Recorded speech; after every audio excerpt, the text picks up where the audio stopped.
Breaking good news भन्दा फरक नपर्ला, हिजो हाम्रो नेपालले चाहिँ स्कटल्यान्डलाई राम्रै अङ्कले पराजित गर्यो। 7 विकेट भनेको राम्रो हो। अब हिजोको खेलाडीको रूपमा हेर्ने हो भने चाहिँ दिपेन्द्र सिंह एरी जस्तो त कोही छँदै छैन कि। T20 वर्ल्ड कपमा अहिले सबैभन्दा राम्रो पर्फर्मेन्स कसैको छ भने चाहिँ दिपेन्द्र सिंह एरीको छ र जसले नेपालको इज्जत बचाएको छ भन्दा फरक नपर्ला। वेस्ट इन्डिजको गेममा पनि त्यस्तै भयो र त्यसै गरी हिजो भएको स्कटल्यान्डको गेम अलरेडी हातबाट निस्किसकेको थियो, तर दिपेन्द्र सिंह एरीले चाहिँ आफ्नो हाफ सेन्चुरी पुरा गरे र वर्ल्ड कपमा चाहिँ नेपालको पहिलो एउटा यस्तो प्लेयर बनेका छन् जसले दुईवटा हाफ सेन्चुरी हानेका छन्।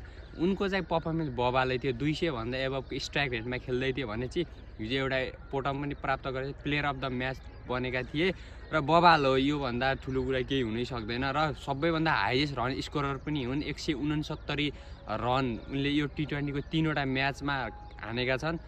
दामी, एकदम राम्रो, खुसी लाग्यो मलाई, प्राउड फिल भइरहेछ र उनलाई इस्लामाबाद युनाइटेड समथिङ के नामको PSL को फ्रेन्चाइजले पनि उनलाई किनेको छ र अब आई होप राम्रो होस्, अझै योभन्दा बेटर होस् भन्न चाहन्छु।